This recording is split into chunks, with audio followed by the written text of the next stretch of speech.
नमस्कार, मी ओमकार करंदीकर. आज मी जी कविता सादरीकरण आणि रसग्रहणासाठी निवडलेली आहे ती आहे कविवर्य बाभ बोरकर यांची कविता. शीर्षक आहे देखणे ते चेहरे. जेव्हा आपण ही कविता म्हणतो किंवा वाचतो तेव्हा एक लक्षात येणारा मुद्दा असा की ती अत्यंत नादमय आहे आणि त्याचं कारण ती वृत्तबद्ध अशी लिहिलेली कविता आहे, पण तरीही अत्यंत सहज आहे. मी अख्खी कविता म्हणून वाचून दाखवतो आणि मग शेवटी मला थोडा त्याचा भावलेला अर्थ सांगायचा प्रयत्न करतो. तर कविता अशी आहे की देखणे ते चेहरे जे प्रांजळाचे आरसे, देखणे ते चेहरे जे प्रांजळाचे आरसे, गोरटे की सावळे या मोल नाही फारसे. देखणे ते चेहरे जे प्रांजळाचे आरसे, गोरटे की सावळे या मोल नाही फारसे. तेच डोळे देखणे, तेच डोळे देखणे जे कोंडिती साऱ्या नभा, वोळीती दुःखे जनांच्या सांडिती नेत्रप्रभा. देखणे ते ओठ कीजे, देखणे ते ओठ कीजे ओविती मुक्ता फळे, देखणे ते ओठ कीजे ओविती मुक्ता फळे, आणि ज्यांच्या लाघवाने सत्य होते कोवळे. देखणे ते हात ज्यांना निर्मितीचे डोहळे, देखणे ते हात ज्यांना निर्मितीचे डोहळे, मंगलाने गंधलेले सुंदराचे सोहळे. देखणी ती पाऊले, देखणी ती पाऊले जी ध्यासपंथे चालती, देखणी ती पाऊले जी ध्यासपंथे चालती, वाळवंटातून सुद्धा स्वस्ती पद्मे रेखिती. देखणे ते स्कंध जाये सूळ नेता स्वेच्छया, देखणे ते स्कंध जाये सूळ नेता स्वेच्छया, लाभला आदेश प्राणा निश्चये पाळावया. देखणी ती जीवने जी तृप्तीची तीर्थोदके, देखणी ती जीवने जी तृप्तीची तीर्थोदके, चांदणे ज्यातून वाहे शुभ्र पाऱ्यासारखे. देखणा देहांत तो, देखणा देहांत तो जो सागरी सूर्यास्तसा, देखणा देहांत तो जो सागरी सूर्यास्तसा, अग्नीचा पेरून जातो रात्रगर्भी वारसा. शेवटचं कडवं अतिशय लाडकं आहे माझं, अत्यंत सुंदर लिहिलेलं आहे. देखणा देहांत तो जो सागरी सूर्यास्तसा, अग्नीचा पेरून जातो रात्रगर्भी वारसा. अशी कविता आहे. तर याचा मला सापडलेला अर्थ असा आहे की सुरुवातीची काही कडवी आपण बघितली तर काय म्हटले की कोणते चेहरे देखणे आहेत, तर ज्याच्यावर पूर्णपणे आपल्याला प्रामाणिकपणा दिसतोय, प्रांजळपणा दिसतोय, मनात एक चेहऱ्यावर एक असं नाही आहे, ते चेहरे देखणे. मग तो रंग गोरा आहे का सावळा आहे याच्याशी काही घेणं देणं नाही आहे. प्रामाणिकपणा, माणूस कसा आहे ते जास्त देखणेपण आहे असं बोरकरांनी म्हटलं आहे.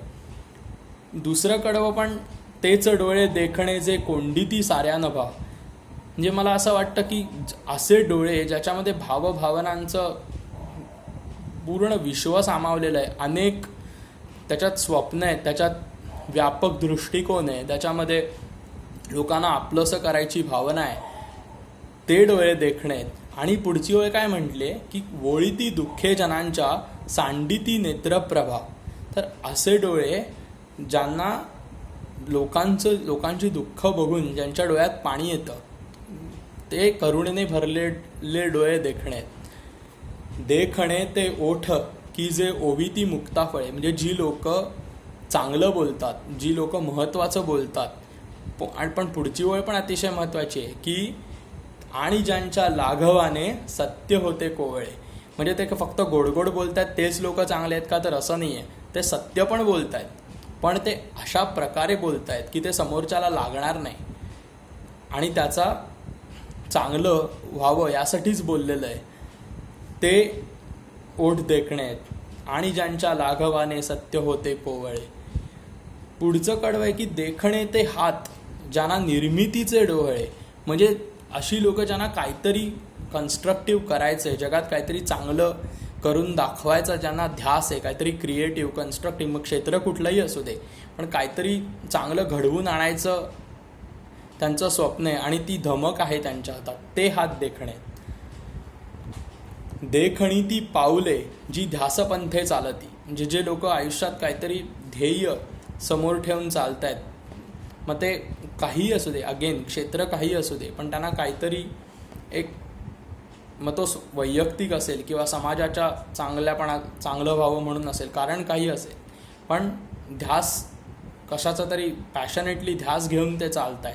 पण त्याच कडव्यातली पुढची वेळ अत्यंत सुंदर लिहिली आहे, ती अशी की देखणी ती पाऊले जी ध्यासपंथे चालती, पण कशी वाळवंटातून सुद्धा स्वस्ती पद्मे रेखिती. वाळवंट आपल्याला माहिती आहे की धूळ उडत असते, त्याच्यामुळे त्यांना सांगायचं असं की वाळवंटात जर आपण चाललो धुळीवरनं वाळूवरनं, तर त्याच्यावर जे काय ठसे उमटतील ते लगेच वाऱ्याने वाळू उडते तेव्हा पुसले जातील. पण काही लोक अशा प्रकारे आपल्या समोरच्या ध्येयावर लक्ष ठेवून मार्गक्रमण करत असतात की वाळवंट म्हणजे अतिशय कठीण परिस्थिती आली, आजूबाजूचं कितीही बिकट परिस्थिती असली तरी ते काळावर आपला ठसा उमटवतात. आणि दुसरा असा एक अर्थ आहे की स्वस्ती पद्मे म्हणजे काय, आपल्या घरी जेव्हा काही मंगल कार्य असेल, म्हणजे गणपती, गौरी, दुसरं कुठलंही काही पूजा वगैरे असेल, तेव्हा आपण घरात एक पावलं काढतो, एक घर दाखवतो, अशी श्रद्धा असते. तर त्याप्रमाणे तोही एक अर्थ आहे की जसं मगाच्या कडव्यात म्हणतो की मंगलाने गंधलेले सुंदराचे सोहळे, ओव्हरऑलच एक पॉझिटिव्हिटी घेऊन चालणारी जी पावलं आहेत आणि जे आपला वेगळा ठसा उमटवत आहेत काळावर, ती पावले आणि ते हात देखणे. पुढचं कडवं, पुढची 2 कडवी आहेत ना, ती थोडीशी म्हणजे अर्थ तिथे एक जनरल अर्थ तर आहेच, पण मला एक त्याची पार्श्वभूमी अशी वाटते की देखणे ते स्कंध जाये सूळ नेता स्वेच्छया. म्हणजे इथे मला आपल्या स्वातंत्र्य लढ्यातले जे सैनिक होते, सैनिक असले सामान्य सैनिक, सामान्य क्रांतिकारक असतील, तेथपासून ते अगदी भगतसिंग, राजगुरू, सुखदेव पर्यंत जे जे क्रांतिकारक देशासाठी लढलेले होते, ज्यांनी आपले प्राण पणाला लावलेले होते, प्रसंगी बलिदानही दिलेलं होतं आणि हसत हसत बलिदान दिलं होतं.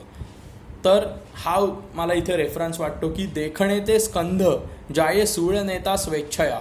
म्हणजे असं म्हटलं जातं की भगतसिंग, राजगुरू हे जे सगळे क्रांतिकारक होते त्यांना ओढून नाही न्यावं लागलं फाशीच्या ह्याच्याकडे, जागेकडे. ते हसत हसत देशाच्या स्वातंत्र्याच्या घोषणा देत हसत हसत त्या फाशी देण्याच्या जागेकडे गेले होते. आणि लाभला आदेश प्राणा निश्चय पाळावया. म्हणजे त्यांना माहिती होतं की ते कदाचित काही जण असे होते की त्यांना पळून जाता आलं असतं, पण त्यांना पळून नव्हतं जायचं. त्यांना एक स्टेटमेंट करायचं होतं की आमचं स्वातंत्र्य दडपलं जातं आहे आणि त्यासाठी आम्ही ही पाऊल उचलतो आहे आणि या एका ठिणगीमुळे पूर्ण वणवा पेटेल. आणि तसं झालंच. पुढचं देखणी ती जीवने जी तृप्तीची तीर्थोदके. आता हे जनरल सिच्युएशनमध्ये पण असू शकतं की देखणी ती जीवने जी तृप्तीची तीर्थोदके, म्हणजे आपण एक म्हणतो ना की तृप्त आयुष्य जगलो आहे, काही अफसोस नाही आहे, काही पश्चाताप नाही आहे आयुष्यात, अशी जीवने देखणी आहेत असं बोरकर म्हणत आहेत. आणि पुढचा जो शेवटचं जे कडवं आहे की देखणा देहांत तो जो सागरी सूर्यास्ताचा. आता हे सामान्य माणसाच्या बाबतीतही आहे आणि मगाशी मी म्हणलो तसं स्वातंत्र्य लढ्यातल्या क्रांतिकारकांविषयी सुद्धा आहे की देखणा निदान मला असं वाटतं की देखणा देहांत तो जो सागरी सूर्यास्ताचा. म्हणजे जर आपण जेव्हा समुद्र किनाऱ्यावर उभं राहून सूर्यास्त बघत असतो की सूर्य हळूहळू खाली खाली येत असतो, पण त्याची एक तिरीप, त्या सूर्यकिरणांची तिरीप समुद्राच्या लाटांवर उमटलेली असते, ती थेट समुद्र किनाऱ्यापर्यंत आलेली असते. पण जसा जसा सूर्य खाली खाली येत जातो, बुडत जातो, तसं तसं ती तिरीप मागे मागे मागे जाते आणि सूर्य खाली तो एका पॉईंटला येऊन फायनली बुडून जातो. तर त्याचं वर्णन किती सुंदर केलं की देखणा देहांत तो जो सागरी सूर्यास्त असा, पण कसा की अग्नीचा पेरून जातो रात्रगर्भी वारसा.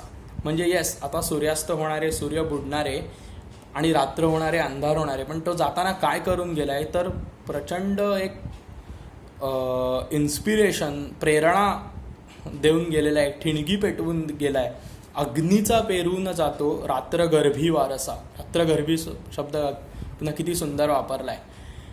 तर इथे मला स्वातंत्र्य लढ्याचा रेफरन्स असा वाटतो की जसं मी मगाशी म्हणालो तसं की भगतसिंग, राजगुरू, सुखदेव अशा अनेक क्रांतिकारकांनी बलिदान दिलं, प्रसंगी फाशी गेले ते, पण ते गेले, पण जाताना ती ठिणगी पेटवून गेले. म्हणजे एक गेला तर त्याच्या इन्स्पिरेशननी 10 जण अजून उभे राहिले.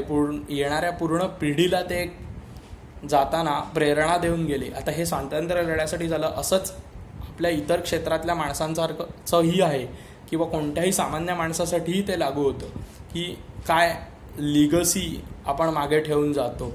याविषयी ते म्हटलेलं आहे की अग्नीचा पेरून जातो रात्रगर्भी वारसा. तर अशी ही सुंदर कविता होती आणि हा मला सापडलेला त्याचा अर्थ होता. तुम्हाला जर अजून दुसरा काही त्यातनं अर्थ कळला असेल तर मला जरूर सांगा, कारण कवितेचं प्रत्येकाचं इंटरप्रिटेशन हे वेगळं असतं. प्रत्येकाला सापडणारा अर्थ आपल्या अनुभवाप्रमाणे असतो आणि मला जो अर्थ सापडला त्याशिवाय अजून त्याचा जर काही डीप खोल अर्थ असेल तर तो ऐकायला नक्कीच आवडेल. खोलच असं नाही, दुसरंही काही इंटरप्रिटेशन वेगळ्या अँगलनी बघितलेलं ऐकायला जरूर आवडेल. धन्यवाद.